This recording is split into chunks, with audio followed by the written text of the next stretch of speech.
What if I told you that the world you know, the history you've learned, the simple, everyday facts you take for granted, are not as they seem? Imagine your memories, the very bedrock of your identity, are not a reliable record of the past, but a flickering, shifting mirage. We move through our lives confident in what we've seen, what we've been told, what we remember. But what happens when that confidence is shattered? When millions of people share a memory of an event that never happened? A detail that never existed? This isn't a thought experiment from a science fiction novel. This is a phenomenon happening right now, all around us, hiding in plain sight. It's a crack in the fabric of our collective consciousness. A whisper that suggests reality itself might be editable. We call it the Mandela Effect, a mystery that forces us to confront a deeply unsettling question. What if everything you remember is wrong? Prepare to journey down a rabbit hole where the lines between memory and fantasy blur, where history seems to rewrite itself, and where the most certain aspects of your life could be nothing more than a shared illusion. We will explore the evidence, the theories, and the chilling implications. The question isn't just about misremembering a name or a logo. It's about the very nature of truth and our place within the universe. Are you ready to question everything? It all began with a man who died twice, Nelson Mandela, a global icon of freedom, a symbol of resilience against oppression. Many of us can recall the exact moment we heard the news. We remember the grainy television reports in the 1980s, the solemn news anchors announcing his death in a cold, lonely prison cell. We remember the international mourning, the eulogies for a hero lost, his wife, Winnie Mandela, giving a heart-wrenching speech. It's a memory etched into the minds of thousands, a shared moment of global grief, a historical fact. But here is the paradox. That memory is false. Nelson Mandela did not die in prison. He was released in 1990, went on to become the president of South Africa, and lived a long, celebrated life until his passing in 2013. The funeral the world watched was not in the 1980s, but decades later. So, what are these vivid, detailed memories that so many people share? Are they all simply mistaken? A mass delusion, born from a simple misunderstanding of the news? Or is it something more profound? This discrepancy, this tear in the timeline, is the namesake of the entire phenomenon. Coined by paranormal researcher Fiona Broome, who herself was convinced of Mandela's early death, the Mandela Effect describes this strange occurrence of a large group of people remembering something differently than how it officially occurred. It's the first and perhaps most jarring piece of evidence that our collective memory is not the reliable archive we believe it to be. It suggests that somewhere, somehow, two distinct histories seem to be overlapping in our minds. Let's travel from the world stage to something more familiar, a memory from childhood. For many of us, rainy afternoons were spent with a beloved family of bears who taught us life's little lessons. We can picture the books, the animated series. We can almost hear the theme song. Now spell their family name for me. Most of you, without hesitation, would likely write Berenstein, the Berenstain Bears. It feels right, it looks right. It's how we've always known it. But if you were to walk into a bookstore today and pick up one of those classic books, you would find something different. Look closely at the cover. The name is not Berenstain. It is, and according to all official records always has been, Berenstain, spelled with an A. Go ahead, search for it. Every book cover, every piece of official merchandise, every television credit will show Berenstain. Yet countless people are adamant, absolutely certain that they grew up with the Berenstain Bears. This isn't a simple spelling error that one or two people make. It is a widespread, deeply ingrained memory. People recall seeing the E with their own eyes, tracing the letters on the book covers. How can so many individuals from different places and different generations share the exact same false memory? Is it a flaw in our cognitive processing, a trick of the mind that prefers the sound of Stein over Stain? Or are we remembering a world where the name was in fact different, a world that no longer exists?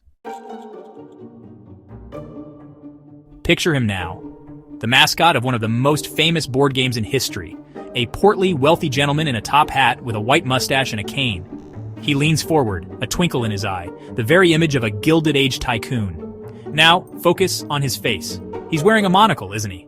That single eyeglass, dangling from a string, is as much a part of his character as the top hat itself. It's an iconic detail, one we've seen 1,000 times on the game box, the cards, and in advertisements. Except he has never worn one, not once. The character we know as Rich Uncle Pennybags or the Monopoly Man has never been depicted with a monocle in any official version of the game.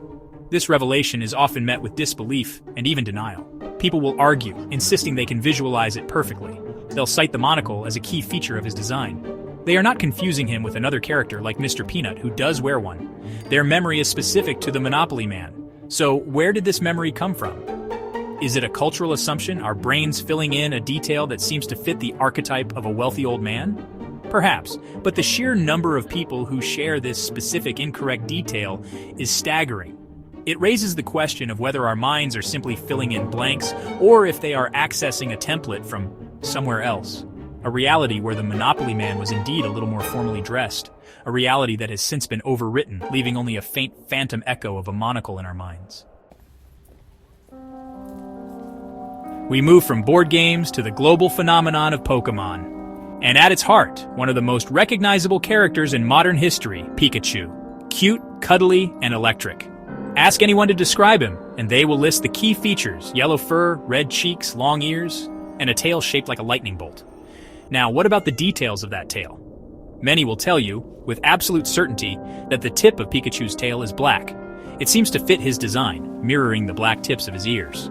This detail is so widely remembered that it has been the subject of countless fan drawings and discussions. Children and adults alike will swear they saw that black tip in the animated series, on the trading cards, or in the video games. But once again, reality delivers a startling contradiction. Pikachu's tail is, and has always been, solid yellow. The only black part is at the base of the tail, where it connects to his body. There has never been a black tip. This is not a subtle detail. It's a prominent feature on a world-famous character. How could so many fans, people who have spent hundreds of hours immersed in the world of Pokemon, all be wrong about the same thing? Is it possible that, in a previous version of our reality, Pikachu's design was slightly different? Could a minor artistic detail have been altered, not by the creators, but by a shift in the universe itself? The memory of the black-tipped tail persists, a stubborn ghost in the machine of popular culture. A fallen leader who lived. A family of bears with a name no one can find. A monocle that never was. A black-tipped tail that existed only in our minds. These are not isolated incidents of forgetfulness. They are specific, shared, and persistent memories that contradict the documented facts of our world. So, what is truly happening here? Are these simply quirks of human psychology, mass misrememberings amplified by the internet? This is the skeptical view, the simplest explanation, that our memories are fallible, suggestible, and prone to error. But what if the explanation is far more extraordinary? Some theories venture into the realm of theoretical physics, proposing that we are living in a multiverse. They suggest that our consciousness may be slipping between parallel universes. Universes that are nearly identical to our own, but with subtle differences. A different spelling of a name, a minor change in a logo. We may be retaining residual memories from these other timelines, creating a conflict between what we remember and the reality we currently inhabit. Another possibility comes from the frontiers of quantum mechanics, a concept that reality is not fixed until it is observed. Could our collective consciousness be powerful enough to retroactively alter the past, causing what scientists call retrocausality? Could our shared belief in something actually make it so, only for the timeline to correct itself, leaving behind these strange memory artifacts? These ideas stretch the limits of our understanding, but in a universe that is already stranger than we can imagine, can we afford to dismiss them out of hand? We are left standing at a crossroads of belief. On one path lies the comfort of simple explanation. Our brains are imperfect, and memory is a fragile, reconstructive process. The Mandela Effect is nothing more than a fascinating psychological quirk, a testament to the power of suggestion and the fallibility of the human mind. It's a story about us, not about the universe. A simple case of misremembering repeated on a massive scale. It is the safe, rational, and logical conclusion. But down the other path lies a universe far more mysterious and unsettling. A reality that is not solid and immutable, but fluid and programmable. A world or worlds where the past is not set in stone, and our own memories are echoes from timelines we no longer occupy. This path suggests that the glitches we see in logos and historical events are not errors in our minds, but errors in the code of reality itself. It forces us to accept that our perception of truth might be fundamentally flawed. Ultimately, there is no definitive answer. The Mandela Effect remains an enigma, a mirror reflecting our deepest anxieties about truth, memory, and reality. It's a puzzle with missing pieces, and the more we examine it, the more we question the very ground beneath our feet. It leaves us with one final haunting thought that will linger long after the screen goes dark. If your memories can't be trusted, what else might be an illusion?